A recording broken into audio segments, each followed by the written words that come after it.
अज़ीज़ नाज़रीन, उम्मीद है कि आप सब खैरियत से होंगे और आपकी पढ़ाई बेहतर चल रही होगी। मयारी उर्दू में आप तमाम का दिली खैर मकदम है। नाज़रीन, आपके निसाब को आगे बढ़ाते हुए आज हम लोग देखेंगे आपके निसाब में शामिल अलीगढ़ तहरीक को। ये हिस्सा तारीख़ अदब उर्दू के नाम से मौसूम है। इस हिस्से में दो तहरीकात हैं, एक तरक्की पसंद तहरीक और एक अलीगढ़ तहरीक। इससे आज हम लोग देखेंगे अलीगढ़ तहरीक से आपके इम्तिहान में कौन सा अहम तफसीली सवाल आएगा। ये कॉमन है, इसे आप ज़रूर देखिए, याद कर लीजिए। इंशाल्लाह ये सवाल आपके इस बार इम्तिहान में 2024 में आएगा।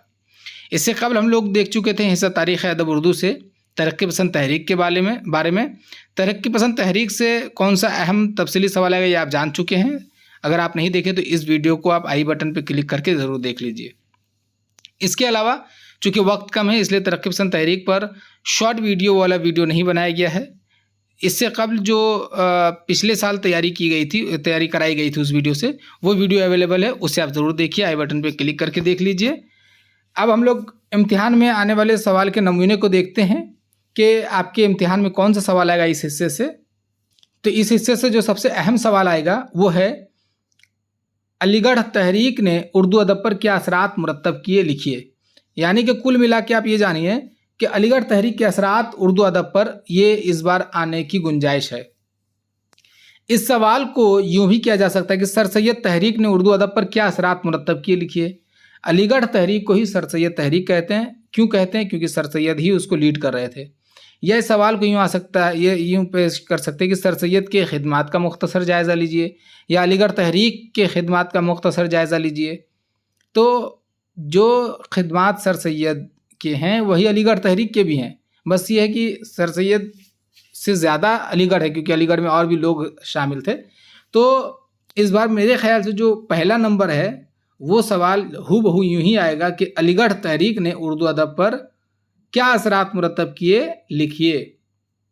अच्छा, तो ये इम्तिहानी सवाल का नमूना हो गया। इससे कब हम लोग तरक्की पसंद तहरीक के हवाले से देखे हैं कि तरक्की पसंद तहरीक की इससे अपनी वाकफियत का इजहार कीजिए। तो बहुत से स्टूडेंट्स को लगता है कि वो बहुत मुख्तसर है। देखिए, आपको मैं बता दूं, पहली बात तो आपको 100 अल्फाज कम से कम दिए गए, यानी कि 100 से लेकर 150 के बीच में आपको लिखना है। ज़्यादा लिख के करेंगे क्या? स्पेशल मार्क्स जो है वो उन स्टूडेंट्स को दिया जाता है जो कि ऑथेंटिक और मुख्तसर लिखते हैं, पहली बात। और दूसरी बात, स्टूडेंट्स को, कुछ स्टूडेंट ने कहा मुझे कि सर अहम बात छूट गई है। तो जब आपसे वाकफियत की बात कही जा रही है तो आपको मुकम्मल अहाता करना है, किसी एक अहम बात को नहीं रख सकते उसमें। आपको उसके पस मंज़र को, उसके नज़रियात को, के इन चीज़ों को, तमाम चीज़ों को पेश करने की ज़रूरत होती है मुख्तसर में। तो जाहिर सी बात है डिटेल में नहीं जा सकते, डिटेल में जाएंगे तो 4 पेज हो जाएगा, तो फिर मसला हो जाएगा। तो मेरे ख्याल से वो नोट बहुत ही बेहतर है, आप उसे याद कीजिए। और इस वीडियो में भी जो नोट दिया जाएगा ये आपके इम्तिहान में जितने अल्फाज की कैद है उसको नज़र में रख के नोट बनाया जाता है। अगर आपको इससे ज़्यादा चाहिए तो इसी मौजू पर बीए के तालिब इल्मों के लिए मैंने पढ़ाया है, आप उसे भी देख सकते हैं। शायद आपकी प्यास उस वीडियो से बुझ जाए। चलिए खैर, हम लोग शुरू करते हैं आज की इस वीडियो को। फटाफट इस वीडियो को आप लाइक कर दीजिए, दोस्त अहबाब से साझा कीजिए ताकि वो भी इस्तिफादा कर सके। चैनल पर नए हो तो चैनल को सब्सक्राइब कर दें, वीडियो को आखिर तक देखें और कमेंट बॉक्स में तासुरात का इजहार ज़रूर करें। आप कमेंट बॉक्स में इजहार नहीं करते हैं, ये गलत बात है। काफ़ी मेहनत लगती है बनाने में। आपको कमेंट करने में क्या जाता है, आप कमेंट कीजिए। अगर आपको अच्छा लगा तो आप कमेंट कीजिए, अगर अच्छा नहीं लगा तो भी कमेंट कीजिए, उससे इस्लाह हो जाएगी। जो बेहतर लगे वो ज़रूर कीजिए। चलिए खैर, बहरहाल शुरू करते हैं हम लोग आज की इस वीडियो को। तो आपको जब इम्तिहान में ये सवाल आ जाएगा कि अलीगढ़ तहरीक के असरात लिखिए, तो आपको सबसे पहले तो आपको पता है कि जवाब किस तरह लिखना है, वो आप कर लेंगे। जवाब नंबर वगैरह उतार लेंगे, उसके बाद लाइन चेंज करके लिखना शुरू करेंगे कि अलीगढ़ तहरीक उर्दू की अवलीन फ़िक्री व इस्लाही तहरीक थी जिसने समाज और उर्दू अदब में इनकलाब बर्पा कर दिया। इस तहरीक का बुनियादी मकसद मुसलमानों के अंदर फैली हुई काहिली, मायूसी और बेबसी को दूर करके रोशन ख्याली और हालात के मुताबिक खुद को ढाल सकने की सलाहियत पैदा करने की कोशिश थी। देखिए, इसका पस मंज़र यहाँ पे नहीं लिख सकते हैं। क्यों? क्योंकि यहाँ पे असरात के हवाले से आपसे पूछा जा रहा है, तो आप पस मंज़र में जाएंगे, नज़रियात में जाएंगे तो मसला हो जाएगा। तो मैंने पस मंज़र को बहुत बारीकी से गुजारा है, वो एग्जामिनर समझ जाएगा। बस आप समझ जाइए कि क्या है इसका पस मंज़र। 1857 ईस्वी में जब बगावत हुई, उससे पहले तो मुसलमानों की हालत बहुत ज़्यादा ख़राब थी, लेकिन उसके बाद और ज़्यादा ख़राब हो गई। मुसलमान जो है ख़ास तौर से बेबसी और मायूसी, काहिली, इन बेज़ार, इन चीज़ों का शिकार हो गए थे और ज़ाहिर सी बात है तालीम में भी बहुत पीछे थे मुसलमान। तो सर सैयद अहमद ख़ान इन तमाम चीज़ों को दूर करने के लिए आगे बढ़े 1857 ईस्वी के बाद, और इन्होंने जो कोशिश की मुसलमानों को जगाने की और मुसलमानों में इल्मी जो दुनियावी नॉलेज है ख़ास तौर से वो देने की, इसी को बाद में तहरीक का नाम दिया गया, वो है अलीगढ़ तहरीक। ठीक है, तो ये जो आप देख लिए कोशिश थी, ठीक है। इस मकसद की हुसूलियाबी के लिए उर्दू ज़बान को ज़रिया बनाया गया, यानी कि इसलिए उर्दू अदब में पढ़ रहे हैं क्योंकि मुसलमानों की इस्लाह, मुसलमानों की मायूसी, बेबसी को ख़त्म करने के लिए उसे दीनी तालीम और साथ साथ दुनियावी तालीम देने के लिए किस ज़बान को ज़रिया बनाया गया था? उर्दू को। इसीलिए हम लोग उर्दू में इस तहरीक को पढ़ते हैं। और आपको पूछा गया है कि इस तहरीक में उर्दू अदब पर इस तहरीक के क्या असरात हैं, तो इसलिए अब हम लोग आगे बढ़ते हैं। इस तहरीक के असर से उर्दू अदब का दायरा वसी हुआ। सवाने निगारी, इल्मी मजमून नवेसी, तनकीद, नाविल निगारी, तारीख़ नवेसी, समाजियात वगैरह नमूदार हुआ। ये असनाफ़ हैं जो उर्दू अदब में अलीगढ़ तहरीक की वजह से बहुत ज़्यादा तरक्की पाई, या फिर वो यूँ समझिए कि इनका आगाज़ ही इस तहरीक के साथ, जैसे ख़ास तौर से नाविल निगारी है या इल्मी मजमून नवेसी। इससे पहले अलीगढ़ तहरीक से पहले इल्मी मजमून नवेसी का दौर नहीं था, यानी कि जो मज़ामीन लिखे जाते थे वो इल्मी नहीं होते थे। अब आपको इल्मी से समझ में इस तरह आएगा कि जैसे अगर आप पढ़ेंगे सर सैयद के मज़ामीन को, जैसे कि रिया है, रस्म व रिवाज के पाबंदी के नुकसानात है, तो इसमें आपको पता चलेगा कि वो इश्क, वो आशिकी, वो जज्बात, उन चीज़ों से हट करके जो समाज के लिए सही है और जो गलत है उसको इन लोगों ने पेश किया। तो इस तरह से जो इल्मी मजमून नवेसी है वो इस तहरीक के साथ शुरू होती है। तनकीद, चूँकि अल्ताफ़ हुसैन हाली लिखते हैं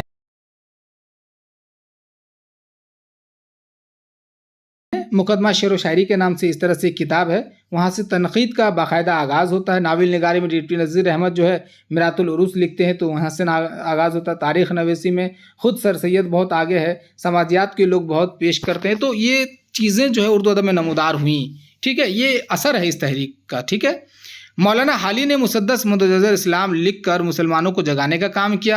आप जानते हैं कि ये जो मदजर इस्लाम है ये बहुत ही इम्पॉर्टेंट नज़्म है मुसद्दस की अय्यत में, और इसे तो सर सैयद ने कहा कि आखिरत संवारने वाली नज़्म है ये। तो इस तरह से ये अलीगढ़ तहरीक का ही असर है कि इस तरह के मज़ामीन या उसलूब उर्दू अदब में आया। डिप्टी नज़ीर अहमद ने नाविल निगारी की बुनियाद रखी और मुआशरे की इस्लाह की।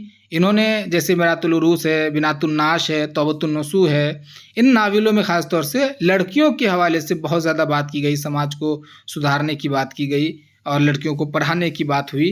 तो ये सब चीज़ें हैं, तो ये असर है, असरात हैं ये अलीगढ़ तहरीक के उर्दू पर। अगला स्लाइड देखिए।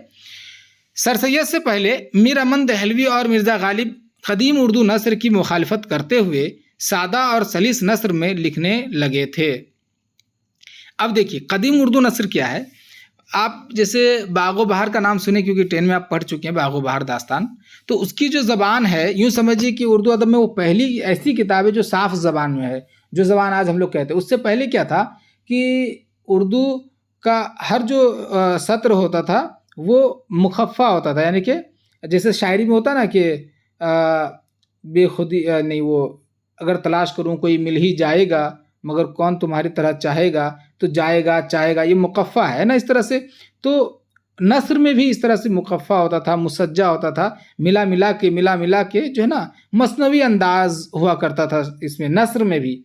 अब ज़रा मिसाल के तौर पर ये देखिए, ये इबारत जो है उर्दू की पहली दास्तान सबरस से है, जिसके अंदाज को देखिए कि आरिफा ने जूं कते हैं उस ठार, वे इस सूरत का नहीं देख सके दीदार, जीते लाफ मारे उस जागा पर आकर हारे, यो बेख्तियार कुछ होवे तो होवे, यहाँ महज खुदा का प्यार कुछ होवे तो होवे, जो कोई इस सूरत को देखा सो तहक़ीक़ खुदा को देखा कते हैं, जो कोई इस मूरत को देखा सो तहक़ीक़ खुदा को देखा कते हैं। अब देखिए जैसे यहाँ पे हर सतर में, हर लाइन में, आखिर में, जैसे पहले में देखिए ठार, उसके बाद दीदार, उसके बाद क्या है मारे, फिर उसका बाद हारे, उसके बाद क्या है होवे, उसके बाद क्या है फिर दूसरे मिसरे में होवे तो होवे, उसके बाद देखिए देखा कते हैं, उसके बाद फिर देखा कते हैं।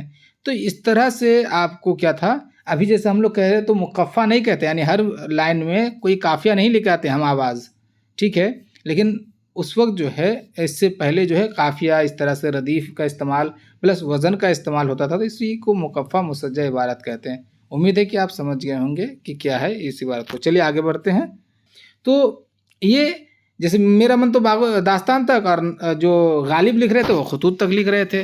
तो इसके बाद सर सैयद इसको आगे बढ़ाते हैं। जैसे मुखालफत करते हुए सादा और सलीस नस्र में लिखने लगे थे। सादा सलीस नस्र क्या है, जो आज हम लोग जिसमें गुफ्तगू कर रहे हैं। इससे पहले जो नस्र थी वो क्या, मुकफ़ा और मुसज्जा, यानी कि काफिया, नस्र में काफिया भी हुआ करता था और वज़न भी, लेकिन वो दास्तान और खतूत तक ही महदूद था। सर सैयद ने इस रिवायत को मुस्तहकम किया, यानी कि जैसे मेरा मन तो बागो बहार लिखे दास्तान है और गालिब खतूत में, लेकिन इन्होंने क्या किया, सर सैयद ने, इन्होंने मज़ामीन लिखे, बहुत से मज़ामीन लिखे, बाकायदा किताबें लिखी, जैसे कि तारीख़ सरकशी बिजनौर है, उसके बाद जा कर के वो आसारुस सनादीद है, इस तरह की किताबें हैं। असबाब बगावत हिंद है, और मज़ामीन तो खैर बहुत से मकालात भी हैं। तो इन्होंने मुस्तहकम कर दी इस रिवायत को कि आप इसी तरह से लिखेंगे, क्योंकि इसके बाद सिर्फ एक ही किताब बागो बहार के बाद जो है वो फसाना अजाइब उस नस्र में है, उसके अलावा बाकी सब इस अंदाज में है। तो इस रिवायत को मुस्तहकम के माने मजबूत कर दिया। इन्होंने ख़ुद को और अपने दोस्तों को सलीस नस्र और जामियत के साथ इल्मी, सियासी, अखलाकी और तारीख़ी वगैरह जैसे मौज़ूआत को बरतने का पाबंद बनाया। यानी कि ख़ुद तो लिखा ही, और अपने दोस्तों को भी, जिनमें हाली है, नज़ीर है, शिबली है, ज़काउल्लाह है, तो इन लोगों को भी इन्होंने पाबंद किया कि आप जो भी लिखें सलीस नस्र में लिखें, आसान ज़बान में लिखें, और जामियत के साथ, यानी कि जितना आपको जो कहना है घुमा फिरा के नहीं कहना है, जो कहना है सीधा दम दो टूक अंदाज में कहिए। और इल्मी मज़ामीन, सियासी मज़ामीन, जो जैसे आज हमारे समाज में जो हो रहा है उसको तो लिखना पड़ेगा ना, तो इस चीज़ की दागबेल उसी वक्त पड़ी थी। अखलाकी मज़ामीन, जैसे अब वो है ना, रिया पढ़िएगा तो आपको अखलाकी दर्स मिलेगा। तारीख़ी मज़ामीन जैसे आसारुस सनादीद है, तो इन चीज़ों की बुनियाद पड़ी। इसके लिए सर सैयद ने रिसाला तहज़ीबुल अखलाक निकाला। तहज़ीबुल अखलाक आप जानते हैं, ये रिसाला सर सैयद ने निकाला था, और इसमें मज़ामीन छपते थे। अल मुख्तसर, इस तहरीक ने उर्दू नस्र को इस काबिल बनाया कि वो दुनिया की तरक्की याफ्ता ज़बानों के सामने आ सके। उर्दू नस्र और उर्दू शायरी, यानी कि कुल मिला के उर्दू ज़बान को इस तहरीक ने बहुत ज़्यादा मतलब फ़ायदा पहुँचाया। इससे उर्दू के दामन को बहुत ज़्यादा फ़ायदा पहुँचा, उसत मिली, जैसे असनाफ, उसके बाद लहजा, उसलूब, नस्र का अंदाज़, बहुत सारी चीज़ें इसमें बदली। इसी की बदौलत न सिर्फ उसलूब बयान, यानी बोलने का जो अंदाज़ है, और रूह मज़मून, यानी कि मज़मून जो कुछ पेश करना है, रूह मज़मून में 2 बार हो गया है, एक काट दीजिएगा। रूह मज़मून में बहुत तब्दीलियाँ आईं, बल्कि इस तहरीक के असर से उर्दू को बहुत फ़ायदा भी हुआ। यानी कि न सिर्फ मज़मून बदला, न सिर्फ अंदाज़ बदला, इसके अलावा भी असनाफ भी आए और बहुत से फ़ायदे भी हुए। इस तहरीक ने उर्दू शेर व अदब में बड़े गहरे और देर पा असरात मुरतब किए। देर पा यानी कि अभी तक, जैसे बहुत देर तक, बहुत दिनों तक कायम रहने वाले असरात, ठीक है। और जाहिर सी बात है, अलीगढ़ तहरीक ने जो असरात मुरतब किए वो आज भी कायम है, और हम लोग आज भी देख सकते हैं।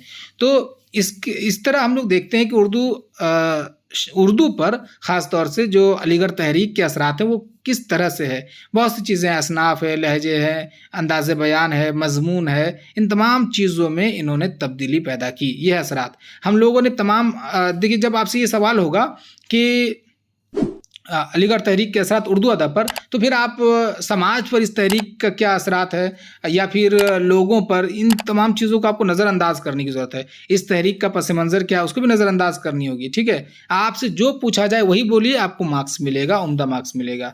तो नाज़रीन, आपकी निसाब आपके इम्तिहान में अगर ये सवाल आता है अलीगढ़ तहरीक के असरात उर्दू अदब पर, तो आप इसे लिखिए। और ये सवाल बिल्कुल आएगा। दोनों में से 2 सवाल करा दिए गए हैं, एक तरक्की पसंद तहरीक से, एक अलीगढ़ तहरीक से। दोनों में से एक ज़रूर आएगा, आप लिखिए, इंशाल्लाह आपको मार्क्स मिल जाएगा। अब जो है अलीगढ़ तहरीक के हवाले से मुख्तसर सवालों की जो वीडियो वो इंशाल्लाह जल्द अपलोड किया जाएगा। अब इजाज़त दीजिए, अल्लाह हाफिज़।